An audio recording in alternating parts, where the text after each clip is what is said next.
আজ 5ই জুন বিশ্ব পরিবেশ দিবস। আমরা জানি একটি গাছ একটি প্রাণ।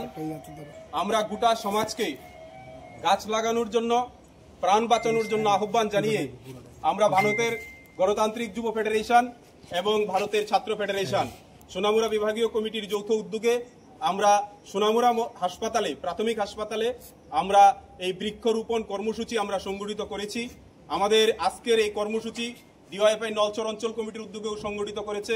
আমাদের মেলাঘর অঞ্চল কমিটিও সেই জায়গায় সুন্দরভাবে এই বৃক্ষরোপণ কর্মসূচি সংগঠিত করেছে। আমরা মনে করি আজকের দিনে এই গাছ লাগিয়ে সমাজকে বাঁচানো সম্ভব।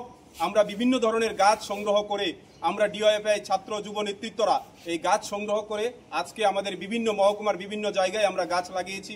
আমরা মনে করি এই সমাজকে যারা ধ্বংস করতে চাইছে, নেশায় যারা সমাজকে ধ্বংস করে দিতে চাইছে, এই সমাজকে বাঁচানোর প্রশ্নে গাছ লাগিয়ে সমাজ সেবার কাজে নিজেকে উদ্বুদ্ধ করার জন্য আমরা এই ধরনের সামাজিক কর্মসূচিতে বামপন্থী ছাত্র যুব সংগঠন সর্বদাই মানুষের পাশে থাকবে। এ হচ্ছে আমাদের আজকের কর্মসূচির মূল বক্তব্য।